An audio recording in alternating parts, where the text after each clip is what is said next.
La monja del manicomio. Historia inspirada en el caso de Piedad, la niña envenenadora. Suceso que dejó consternada a toda España en el año 1965. ¿Por dónde sería correcto que comenzara a contar mis confesiones escabrosas? Nunca imaginé que llegaría a estar en el punto en el que me encuentro ahora. Parece que esto de dedicarse a la psiquiatría es mucho más peligroso de lo que imaginaba. Mi nombre es Sofía Gómez y tengo 39 años de edad. Es el año 1980, ya nada es como lo era en mi infancia. Recuerdo que, cuando era una niña, si alguien era acusado de hacer algo sumamente inenarrable, era señalado con repudio, al igual que temido. No obstante, en esta época parece haber una extraña fascinación por aquellos que se dedican a hacer el mal. Y como ejemplo de esto, podría revivir el caso de la familia Manson. Ese sujeto mandó a su gente a terminar con la vida de una embarazada, ¿y qué fue lo que recibió a cambio? Un séquito de fanáticos, quienes le expresaban su apoyo desde afuera de la cárcel, como si del nuevo ídolo se tratara. Los sucesos de hoy están retorcidos, y pareciera que, con cada día que pasa, más normalizamos el hecho de convivir hombro a hombro con asesinos. Ellos, seres de sangre fría, depredadores de su propia especie, con sonrisas en los periódicos y tribunales. Explicando el motivo por el cual decidí dedicarme por completo al área de psiquiatría, diré que mi esperanza más grande era la de poder comprender la forma en que funcionaba la mente y el cerebro, sobre todo en aquellos que vivían atormentados por algún trastorno o conducta poco habitual. Se podría decir que quería pelear desde el lado del bien cuando se trataba de los tormentos de una mente enferma. Teniendo más de 10 años de estudio intensivo, entré a trabajar al Hospital Psiquiátrico de San Cosme hace menos de medio año. Y desde antes de empezar a trabajar, ya tenía entendido que los pacientes que aquí se refugiaban venían de historias severas y muy sensibles de escuchar. En mi primer día de trabajo, mientras que el director y un compañero se encargaban de brindarme un recorrido, me vi ante expedientes de alucinaciones agudas, homicidios, canibalismo e inclusive automutilación. Y más allá de tomar estos casos desde el punto del morbo, nuestra labor era estudiarlos para tratarlos a profundidad, dando a los pacientes el apoyo que su salud mental no podía recibir allá afuera. Después de haber conocido una gran parte del que sería mi nuevo espacio de trabajo, me dijeron que debía ser advertida de un tema serio, el cual no debía de tomarme a la ligera. Y al preguntar de qué se trataba, me explicaron que, en uno de los cuartos de mayor cuidado, se refugiaba a una paciente intratable, de nombre Piedad. Sin explicarme mucho al inicio, me mencionaron que con ella los profesionales ya se habían dado por vencidos desde hace más de un año, por lo que, lejos de recibir tratamiento, lo único que obtenía del lugar era un espacio de refugio, en donde eran cubiertas sus necesidades básicas.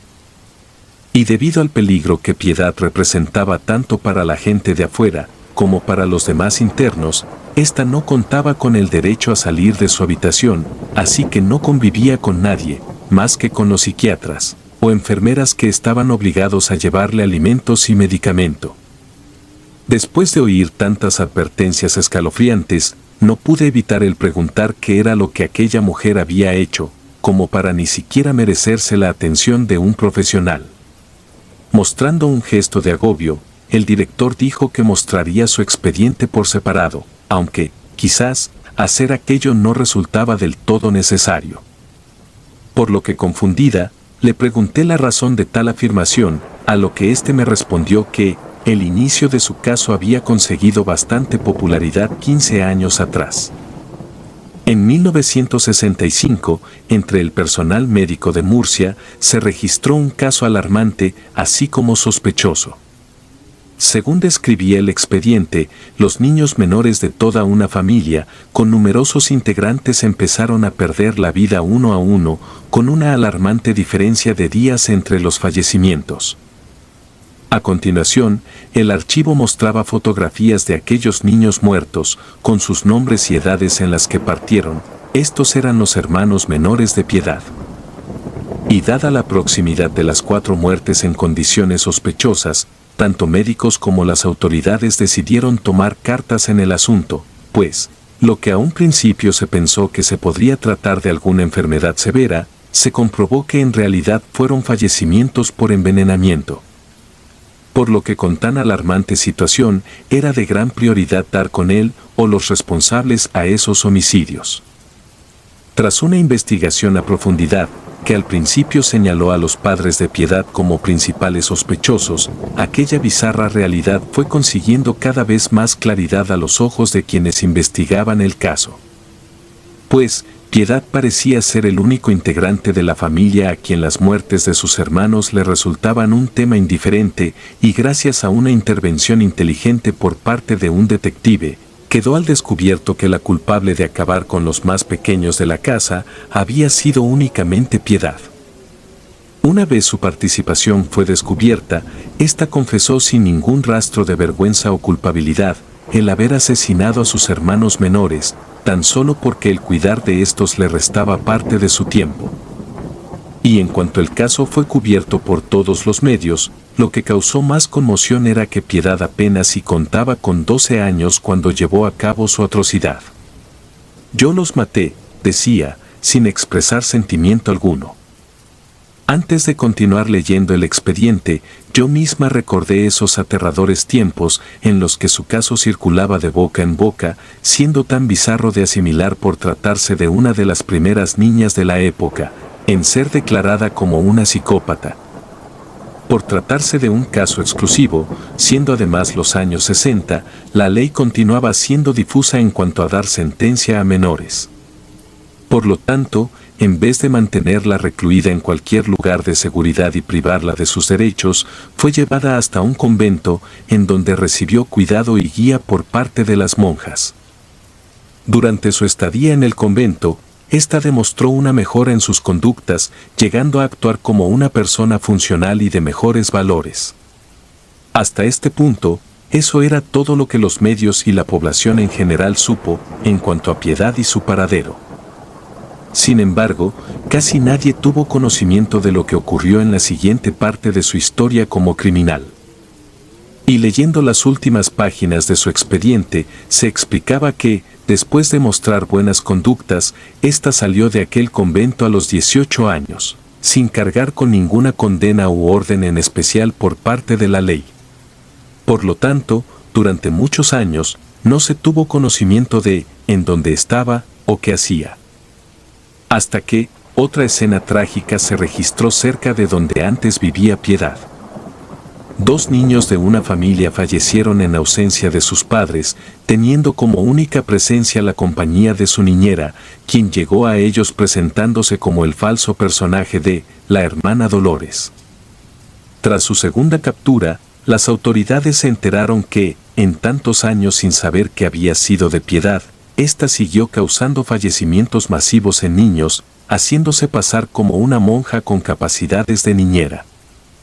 Portando un hábito que se robó del convento, obtenía la confianza de los padres de familia, que sin más le cedían el paso a sus casas y les confiaban a sus hijos.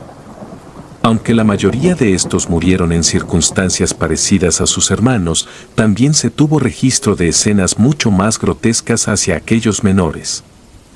Tras su segunda detención, fue traída directo al psiquiátrico. Mientras tanto, se le prohibió a los medios de comunicación el volver a cubrir el caso, pues el temor más grande era que en la actualidad se hiciera de fanáticos, o incluso provocara el surgimiento de imitadores.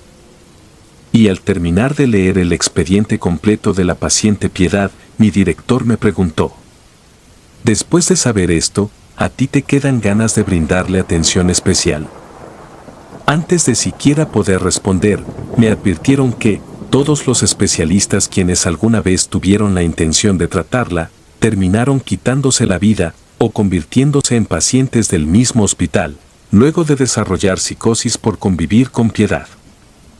Así que, queriéndome mostrar seria y valiente con el caso, apunté a que probablemente se trataba de una histeria colectiva por parte del personal y haciendo caso omiso a la serie de advertencias. Dejé en claro que a aquella paciente también estaba dispuesta a tratarla para su estudio, así fuese una de las asesinas más desalmadas de la historia.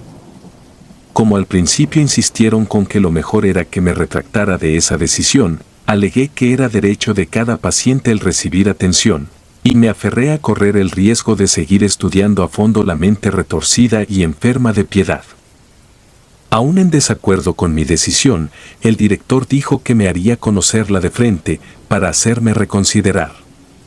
Y camino al cuarto de máxima seguridad, en el cual ella se encontraba cerrada, me explicaron que, por todo el mal que ocasionó vistiendo de hábito, entre los trabajadores del psiquiátrico a esta mujer se le conocía como la monja asesina. Finalmente, llegamos a las afueras de su habitación, que se hallaba cerrada bajo llave, con suficiente justificación. Al entrar, vi a Piedad atada en la cama, con nudos tanto en manos como en los pies. Y luego de que se me quedara viendo fijamente a los ojos, ésta se puso a carcajear de forma escandalosa, como si el simple hecho de verme le hubiese resultado un chiste. Mostrándome una desagradable sonrisa a la que le hacían falta algunos dientes, Piedad se burló dirigiéndose a mí, pronunciando la frase: «Ni creas que podrás conmigo, más de lo que yo podré contigo». Sin responder a ello, lo que hice fue presentarme ante ésta de la manera más seria posible. Sin verlo venir, los dos ojos de ella se pusieron en blanco y comenzó a soltar gruñidos anormales. Solo para aclarar, el director me comentó que Piedad acostumbraba a hacer aquello para intimidar a los doctores. En el segundo en que ésta detuvo los gruñidos y volvió a colocar sus ojos de forma normal, trató de escupirme, pero, por suerte me hallaba a una distancia considerable de ésta. «Te causaré un dolor de cabeza que no te dejará dormir», amenazó. De pronto, sentí como si una aguja me hubiese atravesado de la frente a la nuca. La punzada fue tan insoportable, que incluso me orilló a cerrar los ojos y quejarme. Luego de intervenir con Piedad, el director me condujo de vuelta a la puerta de entrada, para retirarnos. En esa tarde, al regresar a mi casa, me sentí aliviada de volver a estar en compañía de mi esposo y 2 hijos. Una vez que ponía un pie dentro de mi hogar, los asuntos a tratar con los pacientes dejaban de acompañarme, o al menos eso era lo que creía. Después de pasar unas horas en casa, noté que todas las cosas que recién leí en el expediente de la monja asesina, continuaban dando vuelta en mis pensamientos. Hiciera lo que hiciera, así fuese ver la televisión o lavar algunos platos, no podía dejar de pensar en las cosas que ésta hizo. Pues, en tanto tiempo tratando con pacientes con diferentes padecimientos e historiales, ninguno llegó a parecerme tan bizarro y difícil de comprender como el caso de Piedad. Pues me costaba mucho imaginar a una niña de 12 años acabando con los niños de su familia. Durante el transcurso de la noche, así como amenazó la falsa monja, no conseguí dormir por una fuerte migraña, causada por tanto sobrepensar. De alguna u otra forma, me sentía convencida de que podía existir algo oculto en la mente de aquella paciente, algo que iba más allá del señalamiento de ser despiadado solo porque sí. En la siguiente mañana de trabajo, solicité un permiso para continuar haciendo investigaciones con el caso de la falsa monja, el cual pude conseguir aquel mismo día. Para la primera intervención a Piedad, enviaron conmigo a personal de seguridad y procedieron a encadenarla en una silla, para después quedarse cerca de ella, en caso de que se mostrara agresiva. Lista para empezar a trabajar en mis propias conclusiones, tomé una libreta y me dediqué a observar su lenguaje corporal, pero este seguía siendo hostil y con la clara intención de intimidar. Piedad lo observaba a uno como si tratara de leer los pensamientos, buscando debilidades para utilizarlas en nuestra contra, y en efecto, contaba con un perfil tanto de psicópata como de sociópata. Sin andarme con rodeos, abordé el tema acerca del envenenamiento de sus hermanos, preguntándole si tuvo alguna emoción de por medio a la hora de eliminarlos, o si, por el contrario, no hubo sentimiento alguno. Entre risas, me respondió que ella no pudo encontrar diferencia entre acabar con los niños de su casa a exterminar una plaga de hormigas. Sin decirle una palabra, apunté que ésta sufría una severa falta de empatía con el prójimo. Interrumpiendo mi apunte, ésta me reclamó desde el otro lado: yo no tengo ningún problema como el que acabas de anotar. Quien tiene un problema eres tú, por negarte a aceptar que esta clase de cosas son reales. Aunque su afirmación y la manera en que lo dijo resultó inquietante, no me mostré ni mínimamente atemorizada. Y tomándome de sorpresa, me dijo que estaba dispuesta a compartirme un secreto que no había mencionado antes con nadie, con la condición de que le pidiera al personal de seguridad y cualquier posible testigo que saliera de la habitación, para dejarnos solas. Hecho esto, los hombres que antes nos acompañaban acabaron por apartarse al exterior de la habitación. ¿Cuál es ese secreto, Piedad?, le cuestioné. Buscando la forma de hacerme caer en la sugestión, mencionó que sabía de mi familia y mis hijos. Y en respuesta, actué de forma desentendida, asegurándole que yo vivía sola y ni siquiera tenía hijos. Por favor, doctora Gómez, no será tan sencillo que nos engañe a mis demonios y a mí, exclamó. Al oír aquello último, se me formó un nudo en la garganta, pero me mantuve aferrada a continuar con el estudio. Molesta por no recibir respuesta de mi parte, me dijo que ella era un milagro y que debía ser tratada como tal, por lo que ahora debía de dirigirme a ella bajo el título de Hermana Dolores. Sin poder contener una risa de burla, le dije que su petición me parecía una ridiculez. Mostrándose más furiosa que antes, vociferó que yo no contaba con una mínima idea de con quién estaba tratando. Y me aseguró que su presencia en el mundo no era obra divina, sino diabólica. Argumentó ser una mujer entregada a la blasfemia y al servicio de Lucifer, el ángel caído, de quien aseguraba poder escuchar su voz. Y como si de un romance tratara de hablar, sonrió, mientras me daba a entender que el demonio llevaba años susurrándole peticiones perversas al oído, entre esas, las de acabar con las vidas de todos esos niños, para poder apropiarse de sus almas. Antes que se cumpliera la hora que correspondía a nuestra sesión, me quiso espantar diciendo que, mientras que ella se mantuviese al servicio de Satán, éste estaría de su lado acompañándola. Al ver que estaba a punto de irme, me amenazó diciendo que, si no la ayudaba a salir de ahí pronto, entonces mi familia y yo pagaríamos las consecuencias. Y para demostrarme que no se trataba de un juego o delirio, comenzó a pronunciar en voz alta los nombres de mis hijos, mostrándose gustosa al notar el terror que por fin me consiguió causar. Y ante aquel bizarro cierre de conversación, me negué voluntariamente a continuar con el estudio al caso de Piedad. Aquello que me hizo sentir al escucharla nombrar en voz alta a mis hijos iba más allá de la angustia o el pánico. Tuve un insoportable dolor en el pecho, de solo imaginar a mis seres queridos corriendo y siendo torturados por culpa de ella. Negándome a volver a abordar cualquier tema que estuviera relacionado a Piedad. Entre los demás pacientes con los que tuve que tratar en el hospital, estuve cara a cara con aquellos compañeros que alguna vez tuvieron el mismo atrevimiento que yo, al querer tratar a Piedad para comprender sus tan tempranos y enfermos impulsos homicidas. Estos antiguos psiquiatras presentaban delirios, así como un claro síndrome de estrés postraumático. Si hacía mención del nombre de Piedad, al instante me suplicaban que me detuviera y la acusaban de haberlos hecho conocer el infierno en vida. Como alguien que llevaba tanto tiempo dedicándose al área de psiquiatría, me resultaba más que devastador el ver lo que esa paciente enferma se había encargado de provocarles. Después de atestiguar la desgracia que era capaz de ocasionar la monja asesina del psiquiátrico, me prometí que nunca más me acercaría a ella, ni tampoco hablaría de esta. A la mañana siguiente de haberme prometido aquello, desperté con la desagradable sensación de tener los dientes un tanto aflojados de las encías. Y al acercarme al espejo del baño, descubrí con un inmenso horror que se me estaban cayendo. Sin razón alguna, se aflojaban de mis encías. Al instante en que comenzaron a caer, tuve la certeza de que aquello había sido obra de Piedad y las maldiciones con las que me amenazó. En total perdí 4 dientes entre dolor y gotas de sangre. Sin querer salir del baño, me senté a contemplar con horror y tristeza la forma en que ahora se veía mi boca. De pronto, escuché el llanto de muchos niños. Sabía que aquel tormentoso sonido no provenía del interior de mi casa, sino de mi cabeza.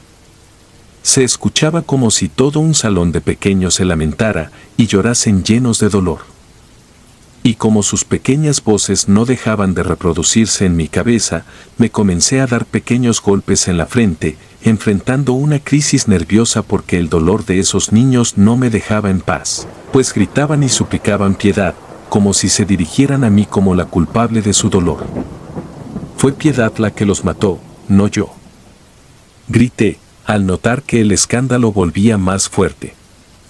Al oírme exclamar tales cosas, mi esposo entró conmigo al baño, encontrándome en el suelo, con las manos en la cabeza y la pérdida de 4 dientes. Luego de haber ido al doctor, este me aconsejó que dejara mi trabajo en el hospital de San Cosme. Sin embargo, no estaba dispuesta a hacerlo, ya que para mí era una buena entrada de dinero y oportunidades. La siguiente ocasión en que me presenté al trabajo, unos compañeros me informaron que Piedad llevaba toda la mañana pidiendo hablar conmigo, asegurando que era algo importante. Invadida por la rabia, la fui a ver hasta su habitación, preguntándole con odio qué era lo que se le ofrecía. Y riéndose en mi cara, me volvió a pedir que la ayudara a salir del psiquiátrico. Tal y como ya era costumbre en ella, antes de dejarme decir una palabra, lanzó otra amenaza, pero, esta ocasión, dijo que el mal caería específicamente sobre mis hijos si aún me negaba a sacarla. Tus hijos sentirán el mal de Satán hasta los huesos, pues está por visitarlos. Por primera ocasión, perdí la conciencia en cuanto a las reglas con los pacientes, y no logrando contener el coraje de que se metiera con mis hijos, me fui a golpes encima de esta, ordenándole que se retractara por lo dicho. Perdí tanto la paciencia, que mis compañeros tuvieron que entrar a la habitación para quitarme de encima de Piedad, quien, de igual manera, no paraba de reír. Desafortunadamente, así como lo advirtió, mis pobres niños empezaron a enfermar, quedando en cama y débiles. Ellos me aseguraban que veían sombras de otros niños en casa y que los escuchaban llorar como si alguien les hiciera daño. Una madrugada, mientras me esforzaba por calmarles la fiebre, vi la sombra de una figura demoníaca colocarse en la cabecera de sus camas. Y justo en este punto, mi terror por los sucesos se transformó en una ira que ya no me sentía capaz de contener. Entonces, recordé que Piedad mencionó que, mientras que ella sirviera a Satán, éste estaría de su lado. Entre mis nuevos pensamientos retorcidos, mi voz interna me dijo, ella no le podrá servir a Satán si se encuentra muerta. Con este último pensamiento en mente, me presenté al hospital, cargando en una bolsa de mi ropa algunas pastillas de cloruro de potasio, químico con el cual ésta se encargó de envenenar a sus hermanitos. Y sin avisar a nadie, solo pedí en el comedor que me sirvieran un vaso con agua. Una vez que lo tuve en mis manos, sin pensar en lo que hacía, me dirigí hasta la habitación de Piedad. Y al verme con el vaso con agua, comenzó a gritar, pero me puse un tanto agresiva y, aprovechando que se encontraba atada a la cama, procedí a hacerla tragar al menos 3 de aquellas pastillas. Hecho esto, reaccioné ante lo que había hecho y un tanto arrepentida, salí corriendo de la habitación. En medio de mi escape, me crucé con el director, quien, consciente de lo que recién hice, me dijo, me da gusto que por fin alguien tuviera las agallas. Mi asesinato a Piedad quedó impune, quedándose en secreto únicamente entre el director y yo. Sin embargo, a partir de ese día, siempre me atormenta la culpa de haberme convertido en otra asesina. No creo que contara con suficiente justificación. Tras la muerte de Piedad, mis hijos se sanaron y dejamos de oír los lamentos de los niños. Ahora, a lo que más temo, es a algún día encontrarme con su fantasma, rondando por los pasillos del manicomio. O peor aún, pronto verme a mí misma como otro paciente atormentado del hospital. No tengo certeza de que sucederá y que no, pero, lo que sí sé, es que jamás me volveré a sentir tranquila conmigo misma, después de lo que hice.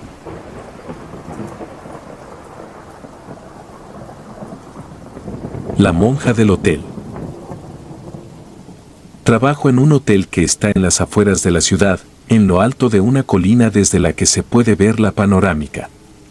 Mi labor es la de guardia de seguridad. Llevo trabajando un año en este hotel y una de las sensaciones que siempre me asaltan mientras estoy haciendo cualquier cosa es que alguien está viéndome por encima del hombro. Tanto así que he tenido que girarme muchas veces para salir de la duda. No sé cuál será la razón, pero la mayoría de las personas saben cuando alguien las mira por la espalda. Inicialmente, cuando entré a trabajar a este hotel que, originalmente, era un antiguo convento usado ahora para alojar personas, alguien me preguntó si no me había pasado nada raro. Por lo que se me hizo extraño. Pues qué cosas raras podían pasar allí, fuera de robos o de personas que no tenían con qué pagar la cuenta. La recepcionista, que estaba trabajando allí hace varios años, me dijo que, en la noche, sobre todo, pero, era cosa de cualquier momento, los empleados y clientes del hotel sentían y escuchaban ruidos extraños. Quizá esa era la razón por la que aquel hotel permanecía semivacío, gran parte del año, excepto en épocas de carnavales y fiestas. La otra noche, mientras yo estaba haciendo un informe, empecé a sentir que el ascensor subía solo. Era muy raro, porque si este ascensor no se pide, oprimiendo el botón en un piso superior simplemente no se activa. Así que, seguí haciendo mi trabajo, sin preocuparme de nada, me estaba contando la recepcionista. El ascensor subió hasta el piso 15. Se quedó allí durante un minuto más o menos, y entonces empezó a descender. Al llegar al primer piso, al lobby del hotel, la puerta se abrió. Por lo que por instinto, giré mi cabeza, y lo que pude ver fue a una monja, justo en el momento en que se estaba cerrando la puerta del ascensor. Pensé que de pronto estaba exagerando para asustarme, por lo que le dije que no era muy asustadizo, que estaba acostumbrado a ver muchas cosas feas. Incluso le conté que estuve en el ejército. En el monte se ven y se oyen cosas que no tienen lógica. A medianoche se escuchan risas de mujeres que parecen estar en todas partes y en ninguna de la selva. Yo no tengo miedo a nada. Pues nací el día en que se había acabado el miedo, le dije a la recepcionista, y después salí a hacer mi ronda nocturna.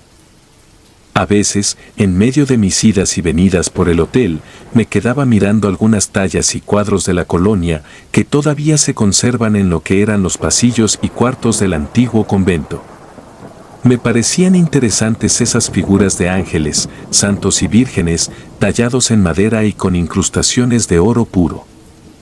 Por eso era tan importante mi trabajo, porque además de estar en un hotel, este lugar era parte de un convento colonial. El gerente me hizo énfasis en eso, tenía que hacer mi mejor trabajo, porque de eso dependía todo para el hotel, donde incluso, a veces se quedaba el mismo presidente de la República. Estaba en el sótano, y eran cerca de las 12 de la medianoche. Mientras caminaba en medio de la oscuridad, pude escuchar murmullos, era algo parecido a escuchar rezar a un grupo de monjas. Por lo que mi sangre se heló, cuando una voz clara me dijo al oído, «Amén». Yo salí de allí rápidamente. Tenía miedo, no lo puedo negar. Pero tampoco podía subir corriendo asustado, a decírselo a la recepcionista, porque entonces me convertiría en el hazmerreír de todo el hotel. Fuerza, tenía que tener fuerza de voluntad y mucho valor, Lancita, me dije a mí mismo. Pues así es como nos llamamos en el ejército de Colombia, por lo que, yo a veces me digo a mí mismo así, lanza, fuerza, valor, honor, para subirme el ánimo. Al subir a la recepción, la muchacha estaba pálida. Por lo que le pregunté qué pasó. Esperancita, parece que hubiera visto un fantasma, le dije. Pues sí, ¿sabe que sí? Me respondió, estaba haciendo el reporte diario, y de pronto, vi pasar a alguien por el restaurante, entonces me acerqué a la puerta de cristal y en el fondo, en la oscuridad, pude ver una silueta que tenía el aro blanco del hábito, alrededor de una cara blanca, pero que parecía no tener expresiones, ni boca, ni ojos. Eso está raro, comenté. Si quiere puedo abrir el restaurante para mirar qué pasa. Ella hizo un gesto de indiferencia. Yo ya estoy acostumbrada a eso, me dijo Esperanza, la recepcionista. Usted verá, si quiere que le peguen su buen susto, respondió riéndose. No hay que burlarse de esas cosas, le repliqué. Además, pues esa es mi tarea, para eso me pagan, le dije y me dirigí al restaurante para ver qué era lo que pasaba. Mi madre es cristiana, así que empecé a cantar una canción de esas, para darme fuerzas, porque la verdad ese tipo de cosas siempre me han parecido muy difíciles de asimilar. El restaurante está en la planta baja de la recepción, es decir que, para poder dirigirse a él, es necesario bajar unas escaleras que atraviesan un pequeño túnel iluminado con velas de cebo. Eso es para darle mayor atmósfera al ambiente colonial, dice el gerente. Al final de ese túnel está la puerta de cristal con marco en madera de roble. A esa hora, la única luz que se puede ver allí es la de las velas reflejadas contra la ventana. Al acercarme al cristal miré hacia el interior del restaurante, pero no había nada, absolutamente nada allí. Obturé el botón del radio de comunicación y le dije a Esperancita, negativo, aquí no hay nada. Me sonreí y al ver en el reflejo del cristal, a mis espaldas estaba una monja que parecía estar allí viéndome desde hace un rato. Por lo que pensé en gritar, pero me contuve. Estaba temblando de miedo, tanto como cuando íbamos a combate, porque nos podíamos ver cara a cara con la huesuda. Así que subí, con las piernas temblorosas hasta la recepción del hotel. Esperanza estaba escuchando música, bailando sola, mientras yo estaba con la garganta hecha un nudo. Me preguntó qué me había pasado, que si había visto un fantasma. Entonces, dudando, le conté lo que me había pasado. Ella solo sonrió. Y me dijo que en el tiempo que llevaba allí, muchas veces le habían escondido maquillajes, el bolso, el celular, hasta que al final, cuando empezó a saludar al fantasma, a tratarlo como si fuera un compañero más del trabajo, dejó de molestarla. Así que a mí ya no me da miedo eso, comentó. No hay que darle tanta importancia a eso, al fin y al cabo, todos vamos a terminar siendo fantasmas, ¿no? Yo me persigné. Le dije que había que tener respeto por eso. Ella respondió que el respeto y el miedo eran cosas totalmente diferentes.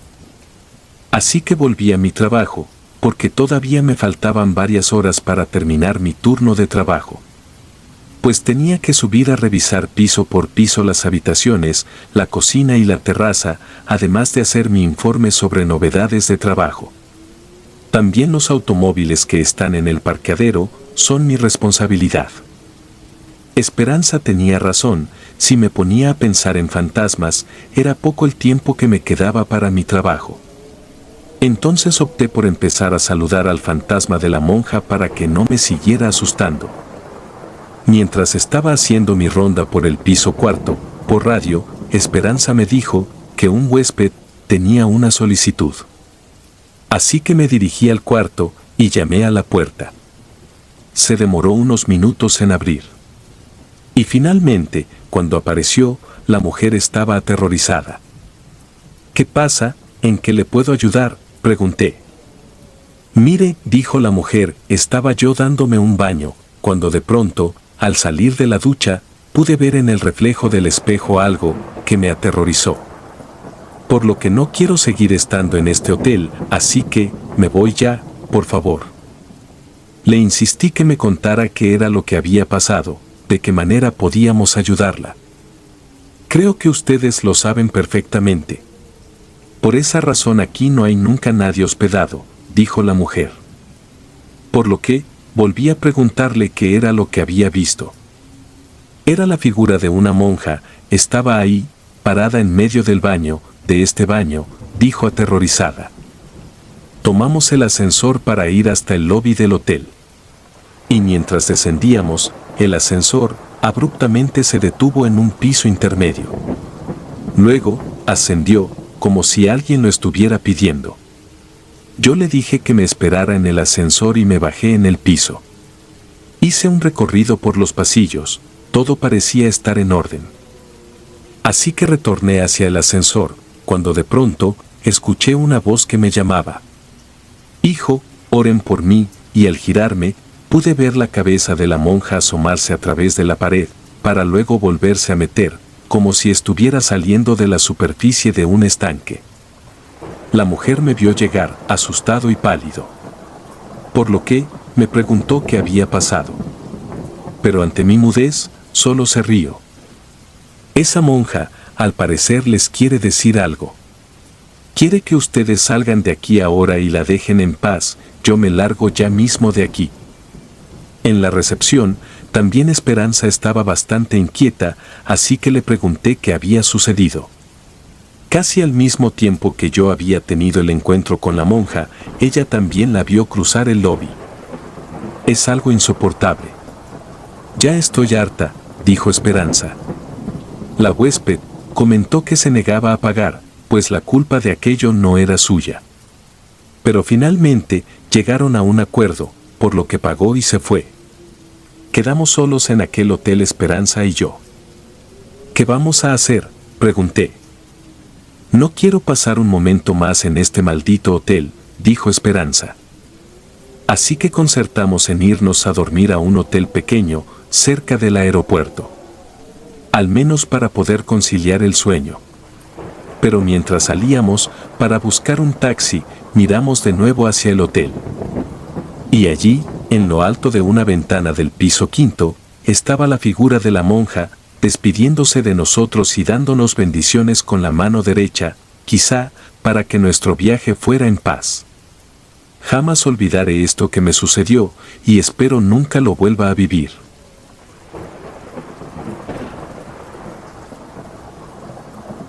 Imágenes. Mi nombre es María, y cuando estudiaba en la secundaria, tuve una tarea que básicamente consistía en entrevistar a un adulto mayor para conocer acerca de ellos. Honestamente, no recuerdo exactamente cuál era el motivo o propósito de aquella tarea, pero sí recuerdo dos cosas. La primera, que de inmediato pensé en la persona más genial que yo conocía, la cual también era mi abuela. La segunda cosa, el profesor Marcos Corona, no me aceptó el trabajo, solo me dio la oportunidad de hacerlo de nuevo. Me dijo que debía entrevistar a un adulto mayor que estuviera cuerdo. Para comenzar, debo aclarar que mi abuela está perfectamente bien de sus facultades mentales. No solo eso, sino que, a sus casi 95 años, mi abuela parece tener mejor salud que muchos adultos jóvenes hoy en día.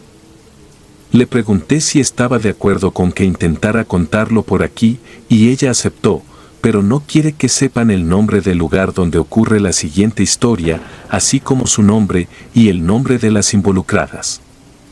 Esto por motivos que contaré más adelante. Como contexto, supongo que también debo decir que mi abuela proviene de una familia que en su tiempo era muy acomodada. Por aquel entonces, mi abuela estaba pasando por una faceta rebelde, o al menos eso era lo que sus padres decían. Sin embargo, mi abuela siempre afirmó, y yo estoy totalmente de acuerdo, que estaba actuando como cualquier adolescente normal. Cuestionaba algunas cosas, y quería salir a conocer el mundo por su cuenta, nada que un adolescente común y corriente no quisiera hacer. Pero sus padres insistieron en que necesitaba disciplina, así que decidieron que debía ir a un internado católico.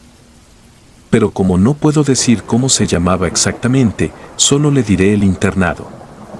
Y a mi abuela le diré Ana. Al llegar a aquel internado, rápidamente se dio cuenta de que era un lugar riguroso y austero, donde las reglas eran estrictas y la disciplina se aplicaba con firmeza. Aunque mi abuela Ana no permitió que esto la intimidara. Desde el primer día, dejó en claro que no sería una alumna sumisa y que no se sometería fácilmente a las normas impuestas. No me dijo exactamente qué hizo, pero sí que su primera noche la pasó en la habitación de castigo, así que no conoció a nadie hasta la mañana siguiente. Una de las cosas diarias que mi abuela Ana odiaba especialmente era la asistencia obligatoria a la capilla del internado para la misa. Puesto que, a pesar de haber crecido en una casa católica, ella jamás había sido particularmente creyente. Pero como no tenía otra opción, se vio obligada a cumplir con esta regla, a pesar de sus temores. Puesto que, a pesar de no creer mucho en esas cosas, a mi abuela le daba, o más bien, hasta la fecha le da mucho miedo todo el arte sacro. Aquella primera mañana en la capilla, mi abuela Ana notó de inmediato la opresiva atmósfera del lugar. La capilla estaba adornada con una multitud de figuras de santos y varios cristos de yeso. La luz filtrada por las ventanas tintadas le daban al lugar una apariencia sombría. Los bancos de madera crujían bajo el peso de las estudiantes uniformadas mientras tomaban asiento, y mi abuela se decidió sentar en un lugar cerca de la salida, deseando mantener una vía de escape. Pues lo que más la perturbaba eran los ojos de las figuras religiosas, pues cada vez que miraba una de las estatuas, tenía la impresión de que sus ojos de yeso la observaban fijamente, como si estuvieran conscientes de cada uno de sus pensamientos y acciones. No podía evitar sentir que algo oscuro y sobrenatural acechaba en la capilla. La incomodidad creció a medida que avanzaba la misa. Durante la lectura de las escrituras, mi abuela notó algo particularmente extraño, pues uno de los cristos de yeso, ubicado en el rincón más oscuro de la capilla, parecía diferente de los demás. Sus ojos de yeso no estaban solo pintados, parecían más profundos, brillantes y muy realistas, como si contuvieran una presencia inquietante. La figura parecía mirarla con una intensidad que la llenaba de angustia. Mi abuela Ana luchó por mantener la concentración mientras los minutos pasaban lentamente. Cada vez que cerraba los ojos, sentía que los ojos del Cristo en el rincón más oscuro la observaban en la oscuridad. Aquella sensación perturbadora se quedó grabada en su memoria durante décadas. Mientras mi abuela intentaba ignorar las inquietantes figuras en la capilla, una chica que estaba a su lado le dio un ligero codazo para llamar su atención y también le susurró con una voz un tanto seria, pero al mismo tiempo con un toque de sarcasmo: «Dan miedo, ¿verdad?». Mi abuela la miró y asintió levemente, sintiéndose un poco acompañada en aquella inquietante situación. La joven desconocida sonrió con ligereza, como si compartieran un oscuro secreto. Al salir de la misa, la chica se presentó: «La llamaré Isabel por petición de mi abuela». Ella le ofreció a mi abuela Ana la posibilidad de unirse a su grupo en el desayuno. Por lo que mi abuela, agradecida por la compañía, aceptó la invitación y se sentó con ellas en la amplia cafetería del internado. Al principio, las chicas hicieron las preguntas habituales, como de dónde venía o por qué sus padres habían decidido mandarla allí. La verdad, todas ellas se hacían muchas cosas, como escapar por las noches a bailes o cosas peores, y de hecho, les pareció gracioso que mi abuela hubiese sido mandada ahí, solo por contestarle a sus padres. Pero en fin, en algún momento de la conversación, la atmósfera se volvió más sombría cuando todos vieron cómo los frailes estaban moviendo un Cristo a otra capilla. Por lo que, a mi abuela Ana se le hizo muy extraño que justo en el momento en el que pasaron cerca de la cafetería, todas las chicas guardaron silencio hasta que los frailes se alejaron.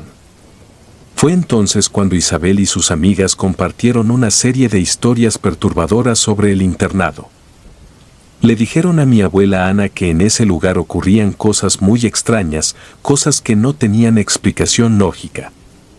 Y en particular, le advirtieron que bajo ninguna circunstancia se acercara a la capilla número 3 durante la noche. Pues, según las historias que circulaban en el internado, las figuras religiosas cobraban vida después del anochecer y deambulaban por los pasillos del internado. Pero lo que era aún más aterrador, según Isabel y sus amigas, era que, si alguien osaba entrar en la capilla número 3 durante la noche, las figuras podían hacerles daño, pues solo las figuras que estaban ahí eran las que se movían. Isabel continuó su relato con un tono grave. Mencionó que se decía que varios años atrás, una de las alumnas había desafiado la advertencia y había entrado en la capilla número 3 durante la noche. La joven nunca volvió a ser la misma después de esa experiencia, y no hablaba con nadie y se la pasaba sentada sin expresión clase tras clase. Y después de algunos meses, se había ahorcado en su propia habitación. Al principio, mi abuela creyó que las historias que le habían contado sobre las figuras religiosas eran simplemente intentos de asustar a las recién llegadas como ella. Sin embargo, durante su segunda noche en el internado, cuando por fin pasó al cuarto con las demás chicas, algo sucedió que la hizo cuestionar sus dudas. Pues aquella noche era silenciosa y mi abuela Ana se encontraba durmiendo en esa habitación cuando fue despertada por unos susurros indescifrables que resonaban por las instalaciones del internado. Se sentó en la cama, pensando que podría tratarse de alguna inspección sorpresa o algo por el estilo. Aunque después de unos minutos se dio cuenta de que no había nadie cerca, miró por la ventana, pero no había nadie a la vista. Recordó una de las reglas más estrictas del lugar: nadie podía salir de las habitaciones después de las 8 de la noche. Con un escalofrío recorriendo su espalda, decidió volver a la cama. Al día siguiente, mi abuela compartió su experiencia con Isabel, con la que estaba comenzando a forjar una fuerte amistad. Y ella le explicó que los susurros y las apariciones de sombras eran comunes durante las noches en el internado. Le dijo que a esa hora era cuando las figuras religiosas parecían vagar por los pasillos, aunque rara vez entraban en la parte de los dormitorios del internado. Aunque un día sí habían escuchado que pasaban por ahí. Los siguientes días transcurrieron de manera similar. Mi abuela Ana nunca había visto directamente a las figuras, pero era algo que todos en el internado sabían. Pues, todas las estudiantes los habían escuchado o, al menos, habían visto las siluetas en la noche. Incluso había escuchado hablar a los maestros sobre aquellos susurros, algunas veces acompañados de pasos, pero todos actuaban como si fuera lo más normal del mundo, lo que la dejaba aún más perpleja. Una noche, mientras caminaba con su amiga Isabel después de la cena, ésta le propuso algo inesperado.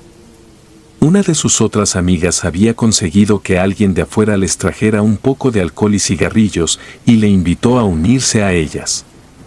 Mi abuela Ana al principio dudó en acompañarlas, pues como dije antes, los castigos eran muy fuertes. Pues, en aquella época era demasiado común recurrir al castigo físico en las escuelas y mucho más en lugares como esos internados. Sin embargo, Isabel le dijo que ya lo habían hecho varias veces, pero no la había invitado hasta estar segura de que no diría nada, así que, halagada, aceptó.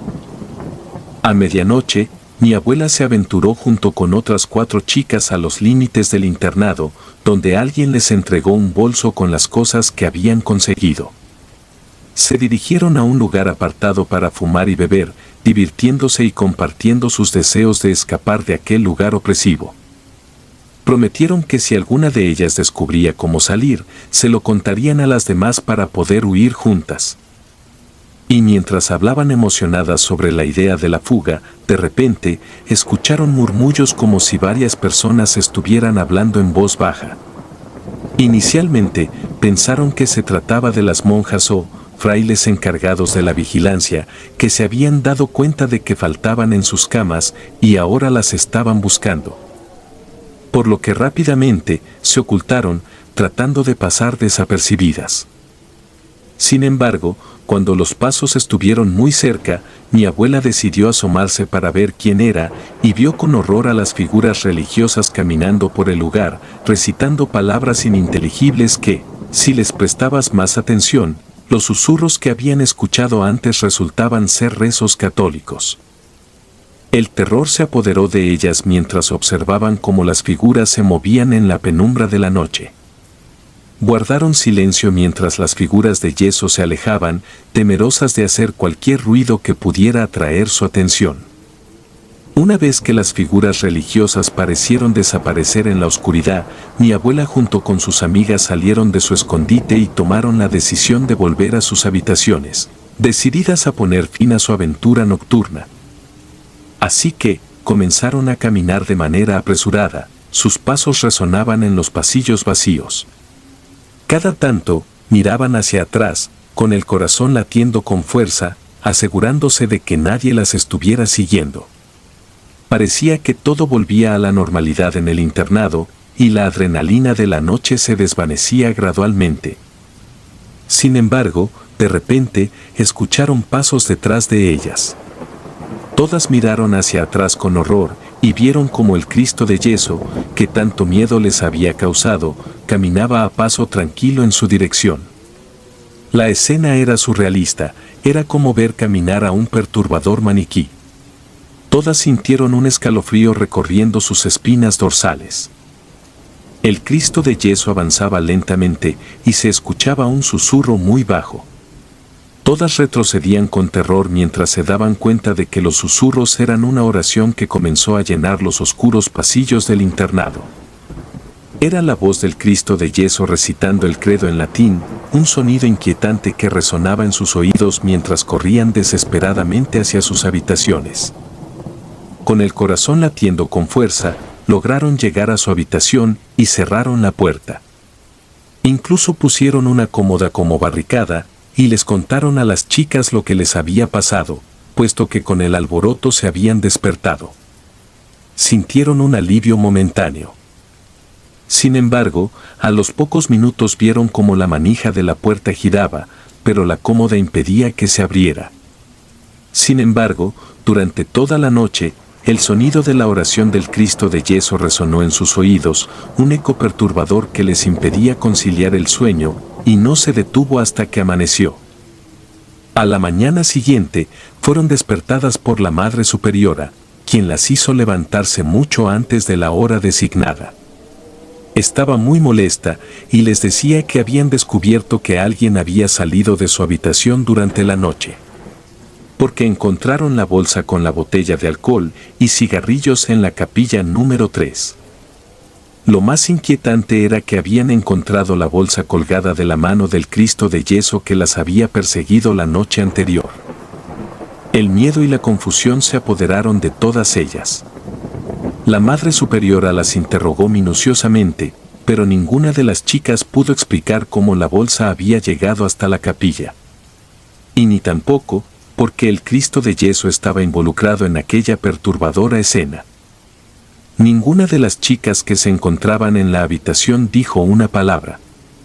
Pues, todas sabían quiénes eran las que solían salir por las noches, pero guardaron silencio no solo por el miedo de lo que habían experimentado la noche anterior, sino también por un código no escrito del lugar. Como resultado, todas las chicas de esa habitación fueron castigadas, y su castigo consistió en limpiar la capilla. Para su mala suerte, mi abuela Ana y su grupo de amigas fueron asignadas a la tarea de limpiar la capilla número 3. Por lo que, el temor se apoderó de ellas mientras se acercaban a la capilla. Pues sabían que aquella parte del internado estaba relacionada con su experiencia previa, y el solo pensar en volver a entrar allí les hacía estremecerse. Sin embargo, no podían protestar ni revelar la verdad sobre su aventura nocturna, ya que eso solo habría empeorado su situación. Así que, sin más remedio, comenzaron a limpiar la capilla en silencio, trabajando lo más rápido posible. Cada una de ellas podía sentir los ojos de las figuras religiosas observándolas, una presencia opresiva que las hizo sentir incómodas y asustadas. Solo querían terminar lo antes posible y alejarse de aquel lugar. Mi abuela me cuenta que, mientras estaban a punto de terminar, mi abuela Ana vio claramente algo moverse bajo la túnica de la estatua de aquel Cristo de yeso. Su corazón se aceleró, pero antes de que pudiera siquiera voltear, una mano de yeso fría y dura rodeó su muñeca. gritó aterrada mientras la mano la apretaba con fuerza, y pudo ver que la estatua del Cristo de yeso estaba sonriendo de manera macabra. Sus amigas gritaron también e incluso intentaron jalarla de la otra mano sin mucho éxito.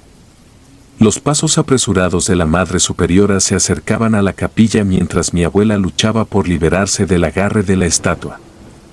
Pero antes de que la Madre Superiora pudiera entrar, la mano de yeso la soltó y la estatua volvió a su posición original como si nada hubiera ocurrido. El incidente dejó a Ana y sus amigas en estado de shock. Temían lo que podría haber sucedido si la Madre Superiora no las hubiera encontrado en esa situación. Y a pesar de que mi abuela Ana y sus amigas compartieron su experiencia con la Madre Superiora, esta última no les creyó. Ni siquiera le importó que mi abuela tuviese la muñeca roja por el agarre de aquel Cristo aterrador. A partir de aquel día, tanto mi abuela como sus amigas vivieron con un constante temor. Evitaban salir de sus habitaciones cuando caía la noche e ignoraban a toda costa las sombras que se extendían por los pasillos del internado. A pesar de su juventud, habían experimentado algo que iba más allá de la explicación racional, y eso cambió su percepción del mundo para siempre. Los días se volvieron monótonos y opresivos. Las risas y los juegos de antes se reemplazaron por el silencio y la ansiedad. Mi abuela me describió cómo tanto ella como sus amigas se sentían atrapadas en aquel internado. Los susurros incomprensibles resonaban en sus oídos durante la noche, y las figuras de yeso en la capilla número 3 continuaban observándolas con ojos inquietantes. Un día, una de las amigas de mi abuela logró convencer a aquella persona que les conseguía licor y cigarros de ayudarlas a escapar de aquel internado. Era un plan meticulosamente elaborado que requería paciencia y demasiada suerte para funcionar, pero todas estaban dispuestas a irse de ahí. Esperaron el momento adecuado, cuando la vigilancia era menos estricta, y finalmente se atrevieron a dar el paso hacia la libertad. Fue una noche oscura y silenciosa cuando mi abuela y sus 4 amigas escaparon de ahí. Mi abuela me dijo que esa noche, fuera de la adrenalina de estar escapando del lugar, no vieron nada paranormal y por suerte de todas, lograron escapar de aquel macabro lugar.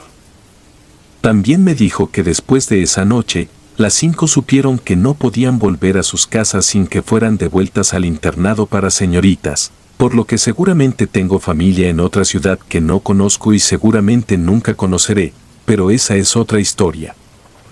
Y así, la historia de la capilla número 3 y las figuras de yeso quedó atrás en el pasado de mi abuela Ana, una experiencia que marcó un capítulo en la vida de mi abuela y de sus amigas.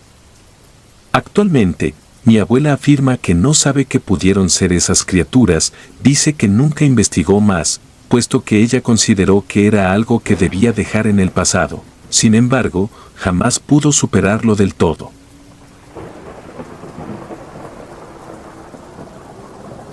Si te gustaron los relatos, me gustaría que me apoyaran con un like o haciendo un comentario, ya que eso nos ayudaría bastante. Y si no estás suscrito o suscrita, te invito a que lo hagas para que no te pierdas lo mejor de relatos de terror. Sin más, gracias. Relatos escritos y adaptados por Dea Martín, Alula y Andrés Castaño.